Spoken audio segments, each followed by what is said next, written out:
I want to share some experiences from a morgue. Irma, a retired nurse from Lagos de Moreno, shared a story from when she worked in a hospital there. The hospital frequently received bodies of homeless people. One afternoon, a body of a man in his 50s was brought in. Irma took the body to the morgue and waited for the doctor. Once the doctor arrived, they moved the body into one of the freezers together. Later, Irma returned with the doctor to prepare a report. As they entered the morgue, they found the freezer drawer open and the body gone. The doctor was worried, as it was her responsibility. They noticed a single footprint on the floor, as if made with earth and water, leading towards the freezers, not the exit. The doctor then shared a belief that when someone dies and knows no one will claim their body or mourn them, they don't wait. They leave on their own. She found comfort in this idea, as they wouldn't have to answer for the missing body. No one ever noticed the body was gone, leaving Irma saddened that he had left this world alone. Carlos Dominguez from Santiago de Caballeros, Dominican Republic, recounts his time working at a small morgue next to a demolished hospital.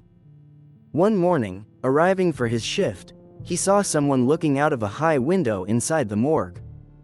He assumed it was his colleague, Augustine, but as he got closer, he saw Augustine greet him from behind. Confused, Carlos explained what he had seen. Augustine dismissed it, showing him the morgue was empty except for the body of a woman on the table. Augustine suggested Carlos might have been mistaken and told him not to be afraid or imagine things. He reassured Carlos that only the three of them had keys. Then, trying to calm Carlos, Augustine admitted that the woman's body had been moving a lot since it arrived, more than usual, but assured him it was just involuntary movements. He half believed Carlos and suggested that if the woman had been the one looking out the window, they should just keep working so she could pass on peacefully. Carlos found the face of the person at the window resembled the woman on the floor. He now believes she was the one he had seen, but he didn't ask any more questions.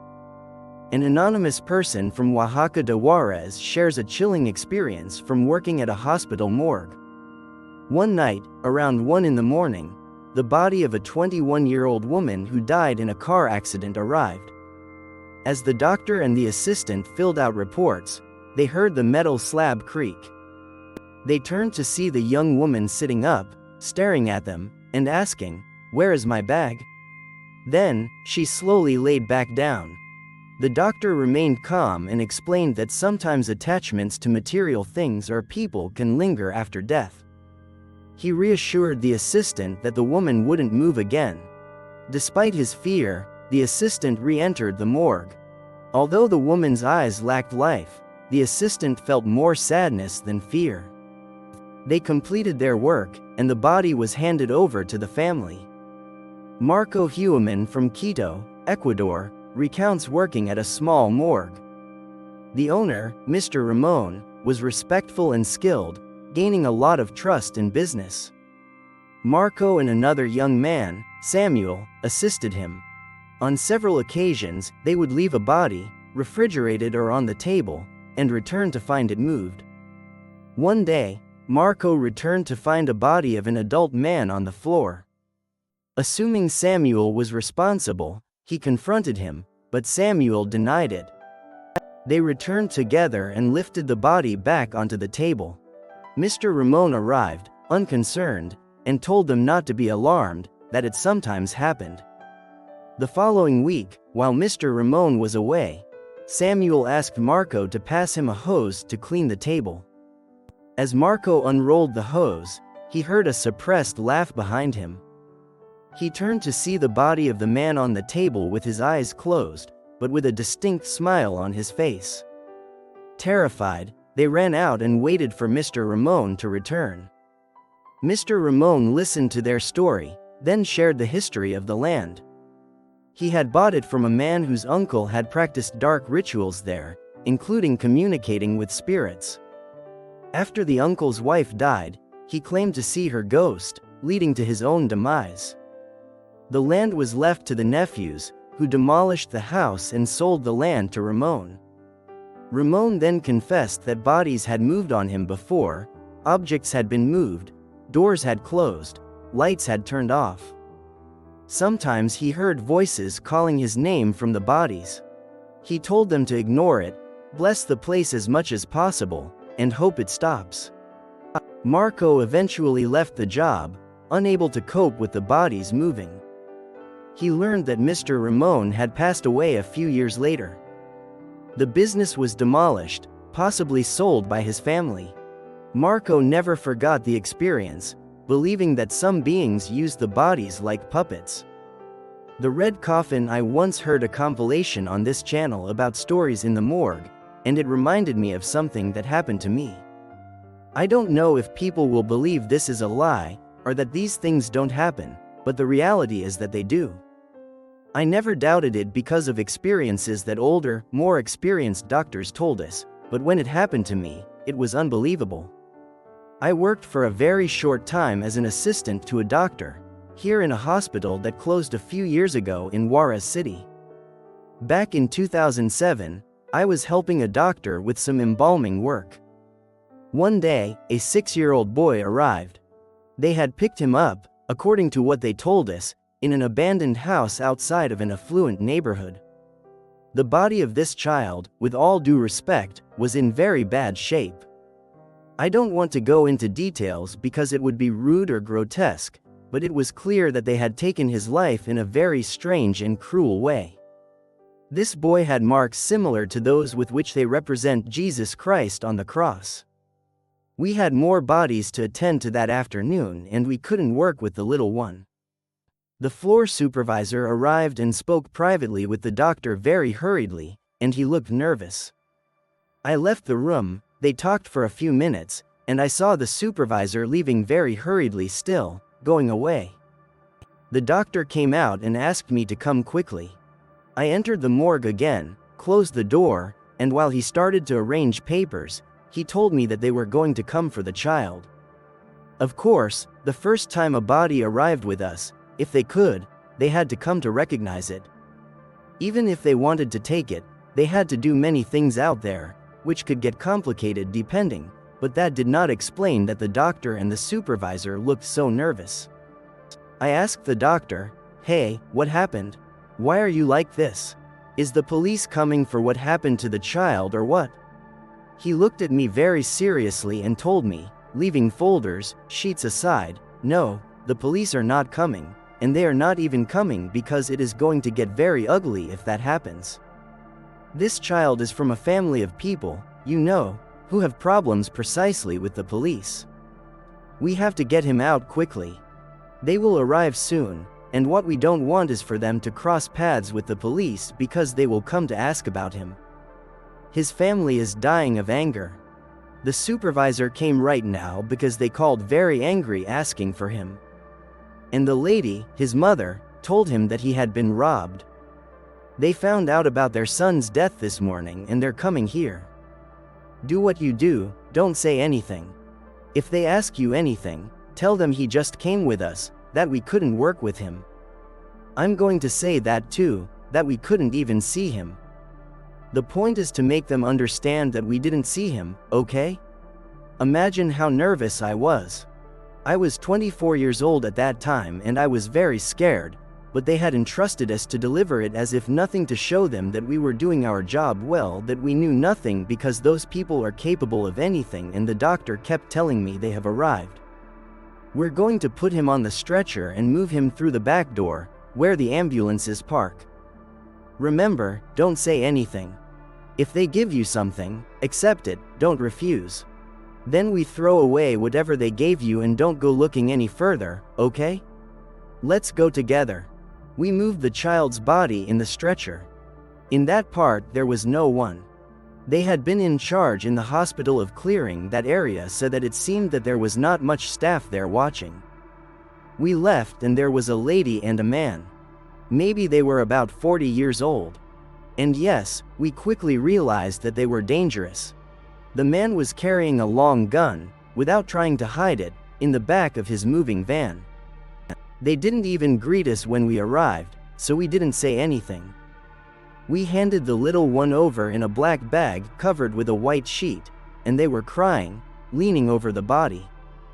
They brought him to the truck's trunk, which was already open.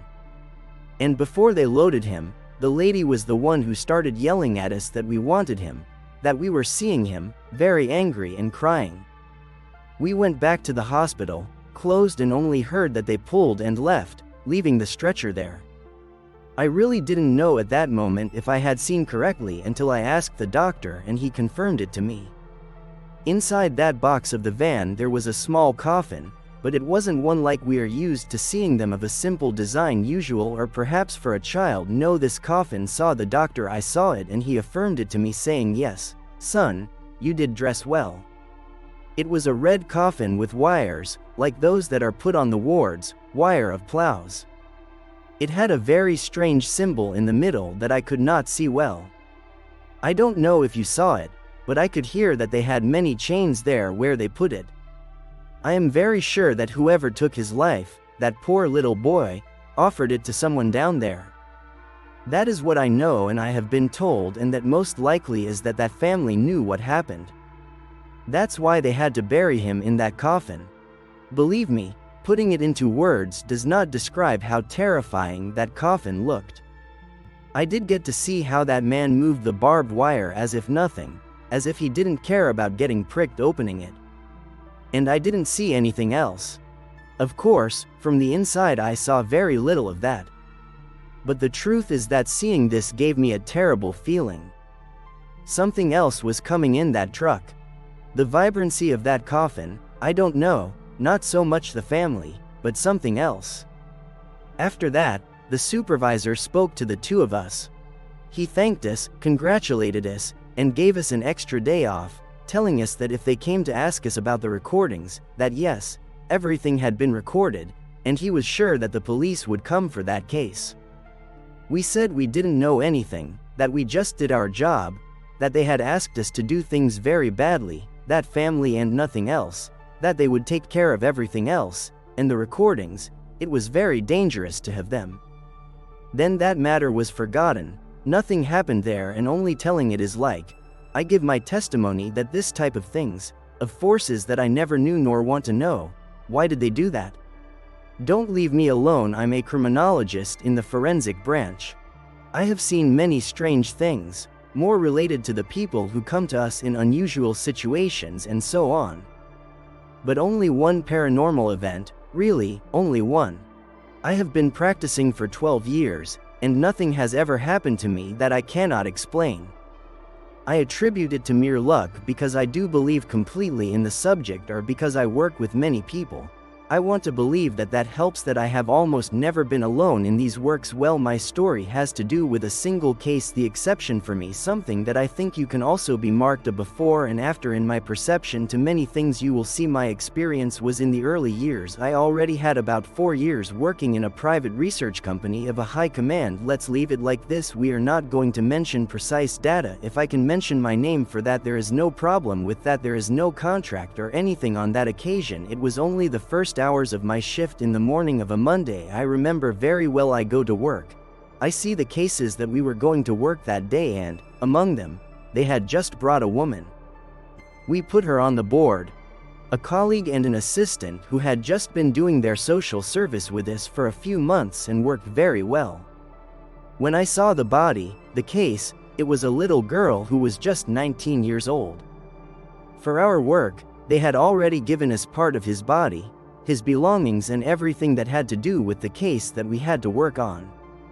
On this occasion, we had to find out what had really happened. Look, let's be honest. I'm not going to generalize either, but many of the organizations that brought us to the bodies to investigate didn't do much. This young woman, for example, only went through 2 studies that determined that she had sadly died, and that was it. They gave us the information that she had died the day before, Sunday morning. The only thing we had from the authorities, and something from the hospital where I came from. That's good. There's also that. Sometimes you have to leave the job to people like us to not just work with the person. Let the body talk and tell us what happened. As we say in the race, Then they sent us everything related to that day. To that young woman. Something that happens often, it seems not, only that it does occur. Is that as in this case, the girl, for me was just a girl, you will excuse me, but she was only 19 years old. She had the expression on her face, so sad. The brow furrowed, but not as annoyance, but of anguish, of sadness. The mouth, everything in her was like that. It was about that sadness that gets infected. For my part, I'm always talking to my colleagues, to the person we have on the board.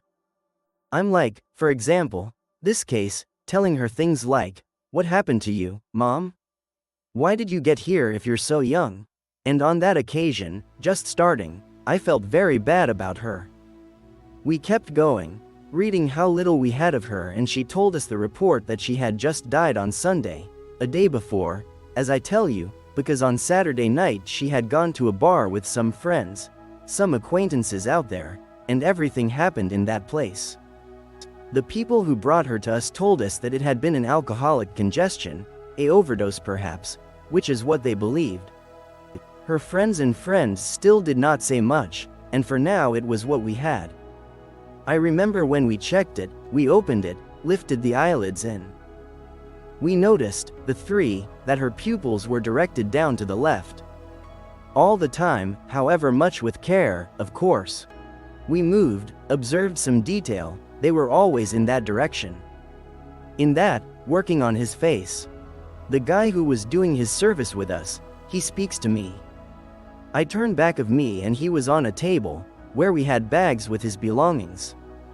The clothes he was wearing that day, shoes, jewelry, accessories, bag, cell phone, all well kept as evidence. We start to take the clothes carefully, and move the other belongings to another table, in front of that, on the other wall, to check them one by one where we were currently without mixing anything.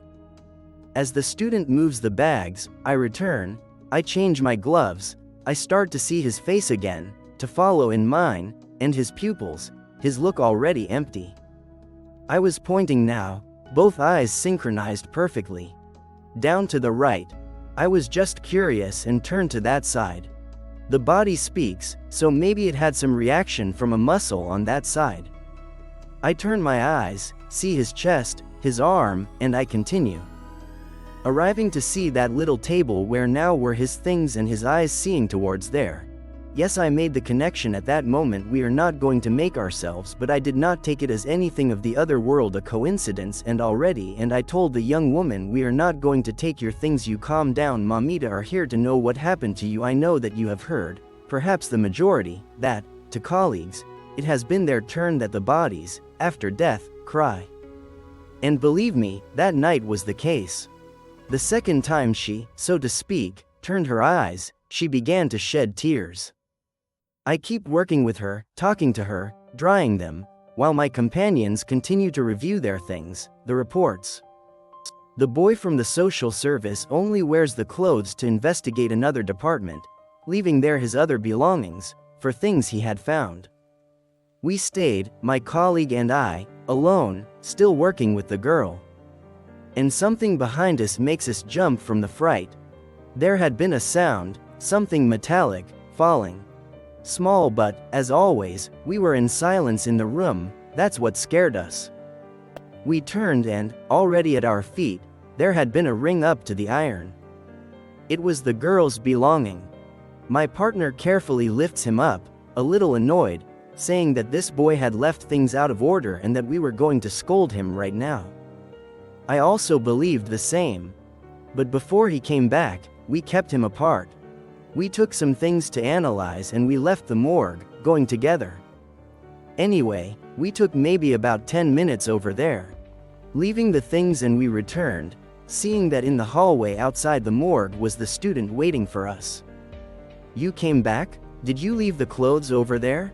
I ask him and he replies yes, but something distracted. I ask him why he had not entered if he could be there without problems and he told us. It's just that since I got here, I'm sure it's her. But someone was crying inside. No one else stayed there, I know that. The girl is crying. I've been listening to her since I got here and she stopped just a few minutes ago. I'm more than sure I heard right. We entered, the three of us. I was looking everywhere, looking for someone. Perhaps somewhere, some girl's relative had gotten in and it was the one who had heard crying. I did believe the boy. In that, both the student and my colleague began to say, the hand, look. I turned to see the body and the three of us saw that the girl raised her right hand, and due to the process of rigidity of the body with which I could explain this, she only left her index finger rigid, extended, pointing rather at her things on the table. I listened to many things I thought at that moment, to what I saw. I start looking for her belongings while my partner continues working with her. He also gave an explanation to this. And with the student, we saw in his bag things like his wallet, makeup, a purple pen and ink of the same color. And among all that, a piece of paper. At that moment, the person in charge of gathering the testimonies and thus helping us with the investigation comes and tells us that the friends who were with her that night had already given their statement. These young women were very bad too. Not only emotionally discarded by her friend, but of health also. They had taken not in large quantities that night, but something had given them in the drinks. They told us that her three friends had said the same. That night they had barely a couple of drinks and began to feel a little dizzy. It was strange because they were not of high alcohol levels, but they shared the table with some boys they had met there. They remember that their friend, the girl, was looking at them as if they were going to help her get rid of a guy who was very insistent with her, but to an extent that scared them. They said that this boy was always close to her, he didn't take off a second. That she got up to the bathroom and he went with her.